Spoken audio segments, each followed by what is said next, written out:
one basic correlation that we point to in our data is that government restrictions on religion tend to be correlated with social hostilities involving religion. So as government restrictions increase, social hostilities also increase, or vice versa.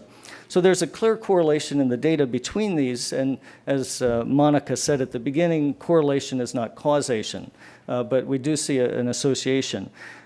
In our study, we did look at one particular type of law and see whether that had a clearer correlation with increases in restrictions. And this was anti-blasphemy laws. These are laws that prohibit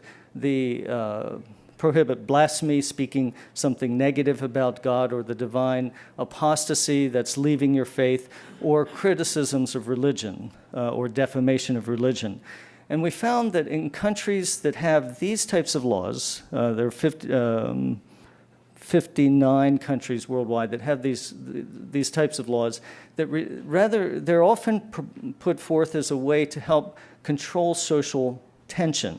Because if you don't allow a critique of religion, then you won't stir up negative feelings. But what we found in the data is that countries that have these anti-blasphemy laws tend to have very high government restrictions on religion and high social hostilities involving religion in the first place. But countries that don't have them tend to have low restrictions on religion. Again, that's a correlation, but then we also looked at the direction of restrictions in countries that have these types of laws over the 3-year period. And what we found is that countries where there are blasphemy laws that are being enforced or even not enforced tended to increase in their restrictions or hostilities over the time period by margins of 10 to 1 or even 5 to 1, depending on whether the laws were enforced or not enforced. So countries that had anti-blasphemy laws then had that correlated with increasing restrictions rather than decreasing restrictions. On the opposite side, countries that did not have anti-blasphemy laws, we found that restrictions on religion and hostilities involving religion increased and decreased in the same number of countries. So there was a basic null finding. So that's moving a little bit beyond just simple correlation to seeing where one thing existed first and then what happened later. Now, the reason I'm talking about anti-blasphemy laws is that in a discussion of the Middle East and North Africa, is that of the 5 major regions we looked at in our study at the Pew Research Center, the Middle East and North Africa is the region where the largest share of countries have such laws. About 80% of countries in the Middle East and North Africa have such laws.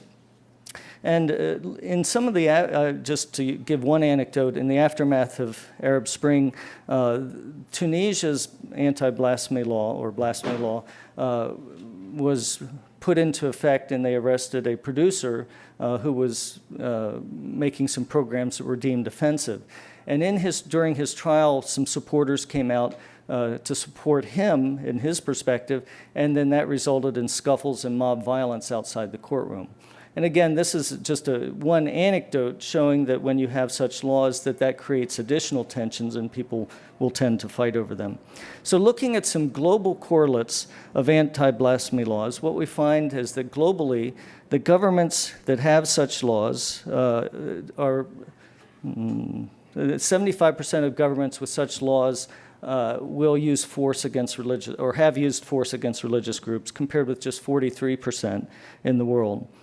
Governments that countries that have anti-blasphemy laws were more likely, 5 times more likely, to see the government try to eliminate an entire religious group from the country than countries without.